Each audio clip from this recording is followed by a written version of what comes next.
Assalamualaikum warahmatullahi wabarakatuh. Alhamdulillahirabbil alamin wal aqibatu lil muttaqin wala udwana illa 'alal zalimin. Allahumma shalli wa sallim ala sayyidina Muhammad wa ala ali sayyidina Muhammad. Amma ba'du. Puji syukur marilah kita panjatkan kehadirat Allah Subhanahu wa taala. Salawat beserta salamnya semoga tercurah kepada baginda alam Nabiyuna wa Habibuna Muhammad sallallahu alaihi wasallam, kepada keluarganya, para sahabatnya, para tabiinnya, atbaut tabiinnya, juga kepada umatnya sampai dengan yaumul qiyamah. Yang terhormat Bapak Kepala SMPN 3 Cibadak, yang terhormat Ibu Bapak Dewan Guru dan staf SMPN 3 Cibadak, serta anak-anakku sekalian yang Bapak banggakan. Alhamdulillah pada pagi hari ini kita bisa memulai lagi kegiatan tausiah duha di tahun ajaran 2020-2021 yang sudah sampai ke ujungnya, karena kita sebentar lagi akan melaksanakan PAT atau penilaian akhir tahun. Anak-anak sekalian, sebelumnya saya sebagai guru, sebagai pribadi, keluarga, mengucapkan minal aidin wal faizin, taqabbalallahu minna wa minkum siyamana wa siyamakum kullu amin wa antum bikhair. Mohon maaf lahir dan batin. Semoga kita semuanya dibersihkan dari segala dosa lahir maupun batin. Anak-anak sekalian, perjumpaan kali ini kita awali dengan halal bihalal. Halal bihalal itu adalah tradisi yang hanya ada di Indonesia, walaupun berasal dari bahasa Arab, tapi tradisi ini hanya ada di Indonesia.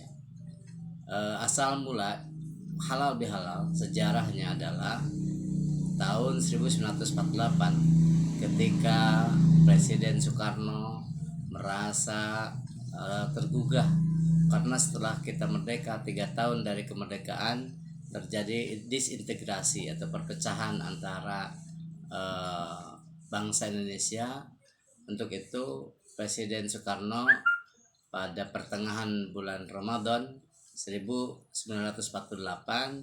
memanggil para tokoh masyarakat, tokoh ulama untuk berkumpul mengadakan pertemuan bagaimana cara mempersatukan umat Islam. Maka beliau mengatakan apa yang harus dilakukan agar kita bersatu kembali sebagaimana merebut kemerdekaan dari tangan penjajah. Maka usulan para ulama, ada beberapa tokoh yang mengatakan bahwa bagaimana kalau kita mengadakan silaturahmi nasional atau rekonsiliasi nasional. Usulan tersebut, kata Soekarno, itu udah biasa. Kalau masalah bahasa rekonsiliasi, bahasa silaturahmi itu biasa. Maka adalah salah seorang tokoh NU yang bernama Kiai Haji Wahab Ashbullah, tangan kanan Kiai Haji Hasyim Asy'ari, mengatakan begini saja caranya supaya agak meriah dan agak aneh bahasanya.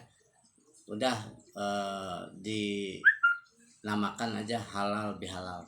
Halal artinya dibolehkan, bihalal memperbolehkan.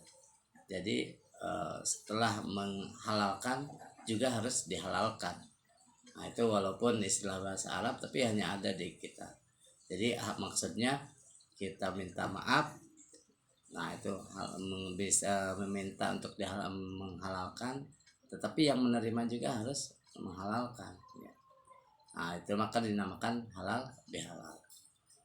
Anak-anakku sekalian, kenapa kita harus halal bihalal? Bukankah kita sudah bersih? Dosa kita sudah dibersihkan selama sebulan. Anak-anak sekalian, kita itu selagi hidup di alam dunia mestinya ada hubungan dengan Allah, hablum minallah, ada hubungan dengan manusia atau hablum minannas. Nah, di akhirat nanti Rasulullah pernah bertanya kepada para sahabat, atadruna manil muflis, apakah kamu tahu siapakah orang yang bangkrut? Qalu al-muflisu fina, kata para sahabat, orang-orang yang muflis di antara kita adalah la mala wala mata', orang yang tidak punya harta, orang yang tidak punya materi. Kemudian Rasul berkata, lah, bukan itu yang disebut muflis. Yang disebut muflis itu orang yang datang dengan membawa pahala sholat, pahala puasa, pahala zakat, pahala baca Al-Quran, tetapi dia kemudian habis pahalanya itu karena mendolimi saudaranya sendiri. Jadi pahala sholatnya yang dia kerjakan, pahala puasanya diberikan kepada orang yang kita dolimi. Nah, siapa orang yang kita dolimi? Misalkan nanti di akhirat ada seorang hamba dipanggil oleh Allah, disidang oleh Allah, wahai fulan, silakan masuk surga karena pahala puasamu, karena pahala zakatmu, karena pahala ngajimu, baca Quranmu. Tapi ternyata di belakang ada memanggil, ya Allah, aku tidak rela si fulan masuk surga karena dia pernah menyakiti aku di hadapan orang lain. Misalkan si fulan ini seorang RT, ya Allah, waktu dia jadi RT aku tidak iuran sebulan, padahal baru sebulan, tapi dia mengatakan atau menjelek-jelekan saya di depan umum. Saya tidak ridho ya Allah, maka aku ingin sebelum dia masuk surga, aku ingin dosa-dosa saya atau pahala dia diberikan kepadaku. Maka diberikanlah pahala tersebut, kata Allah, kepada orang yang terdolimi. Kata Allah, silakan karena kamu masih banyak pahalanya, silakan masuk surga. Tapi datang lagi, gacung lagi di belakang, ya Allah, aku tidak rela orang ini masuk surga. Kenapa? Dulu dia waktu di dunia, aku udah enak-enak bungkus buah, dikeresekin, dikantongin, ternyata malamnya dia ambil. Malamnya dia mendahului yang punya, mengambil buah tersebut. Maka kata dia, aku tidak rela dia masuk surga karena aku merasa dihianati, aku merasa didolimi oleh dia. Maka diberikan lagi pahala dan seterusnya. Masih antri belakang orang-orang yang kecewa sama dia, dan akhirnya habislah pahala puasa, habislah pahala sholat, habislah pahala ngaji, baca Qurannya habis. Kemudian masih antri di belakang, masih antri orang-orang yang disakiti oleh dia. Maka kata Allah, nah karena dosa pahala kamu sudah habis, maka sekarang dosa orang yang kamu dolimi, orang yang kamu jaili, orang yang kamu waktu di dunia dimusuhi, itu diberikan kepada kamu. Akhirnya dia itu dilemparlah ke dalam neraka. Na'udzubillah min dzalik.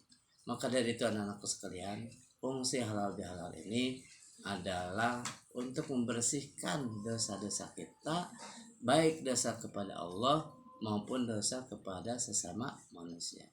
Selanjutnya anak-anakku sekalian, kita sebenarnya selama bulan Ramadan ini dibersihkan oleh Allah, digodok oleh Allah, dicuci jiwa kita, dicuci pikiran kita untuk kembali bersih, kembali fitri.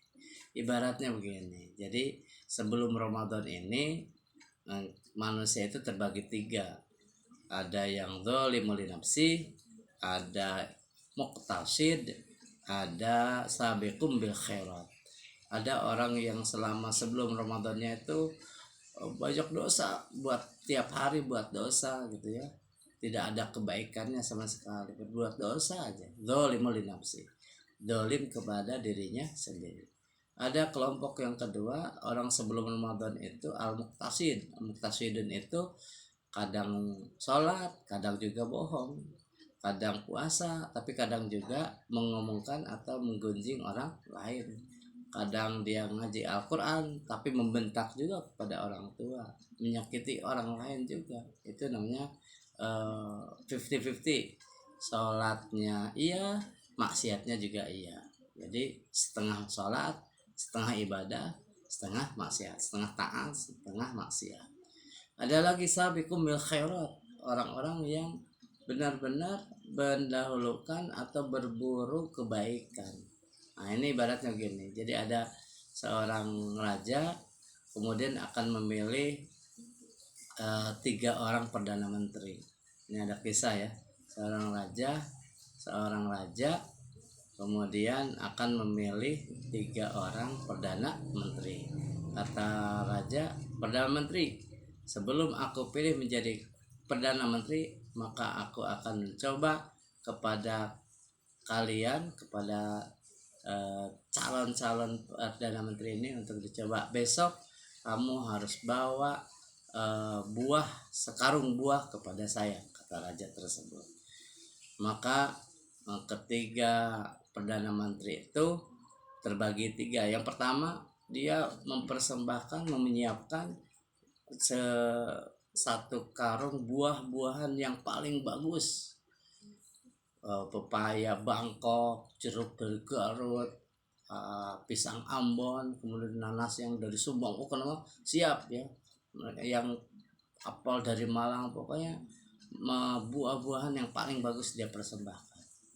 Kemudian perdana menteri yang kedua, dia mempersiapkan buah-buahan. Kata perdana menteri yang kedua, paling yang diperiksa yang atasnya aja, biarin aja buah-buahannya yang bagus yang atas aja. Jadi dia sekarung buah-buahan, tapi setengah karung yang busuk ke bawah, setengah karung ke atas bagus. Nah, itu perdana menteri yang kedua. Kemudian perdana menteri yang ketiga, kata dia dia underestimate ya, dia udah pesimis, paling gak diperiksa ini karungnya. Maka dia tidak mengantongi buah-buahan, yang dia kantongi adalah rumput, karena dia yakin raja itu boro-boro meriksa buah-buahan, pasti yang meriksanya adalah ajudannya atau para pembantunya. Maka dia memasukkan adalah rumput-rumput kering, masukkan. Besok paginya dipanggillah ketiga perdana menteri ini, calon perdana menteri ini. Kata raja, silakan, aku sudah menyiapkan 3 kamar di belakang keraton, di belakang istana ini. Silakan selama 2 bulan kamu jangan keluar dari kamar tersebut. Makanannya adalah buah-buahan yang kamu kantongi ke dalam karung tadi. Buah-buahan yang kamu kantongi ke dalam karung malam tadi. Maka perdana menteri yang pertama, alhamdulillah ya Allah, untung aku mengantongi buah-buahan yang berkualitas. Maka selama 2 bulan ini insya Allah cukup, kata perdana menteri yang pertama. Kata perdana menteri yang kedua, aduh bahaya ini, cukup atau tidak nih, karena dia mengantongi buah-buahan setengah busuk setengah bagus. Nah yang ketiga nih, waduh, langsung dia pucat, langsung dia gemetar, karena dia harus makan rumput-rumputan yang dia kantongi sendiri. Itulah anak-anak sekalian, ibaratnya orang yang zolimul linafsi, dolim terhadap diri sendiri, dia berbuat baik akan kembali kepada kebaikannya. Kalau kita berbuat jelek akan kembali kepada kita juga. In ansatum ahsantum li anfusikum wa in asatum falah. Untuk itu anak-anakku sekalian, marilah kita sama-sama belajar dari ibrah tadi. Kita muhasabah. Marilah kita mengerjakan sesuatu itu bukan karena dinilai oleh manusia, tapi harus ingat bahwa ini akan dilihat oleh Allah. Itu saja, mudah-mudahan dari kisah tadi kita mendapat pelajaran yang sangat berguna buat kita semuanya. Dan mudah-mudahan sekali lagi ibadah kita, salat kita, puasa kita, tarawih kita, tadarus kita di bulan Ramadan diterima oleh Allah Subhanahu wa taala ya. Sekali lagi sampaikan salam saya kepada ibu bapak kalian, juga kepada saudara-saudara yang kalian cintai. Selamat melaksanakan besok minggu depan akan melaksanakan PAT. Selamat, mudah-mudahan dimudahkan oleh Allah SWT. Itu saja. Mohon maaf atas kekurangannya. Wabillahi taufiq wal hidayah wa ridha wal inayah. Wassalamualaikum warahmatullahi wabarakatuh.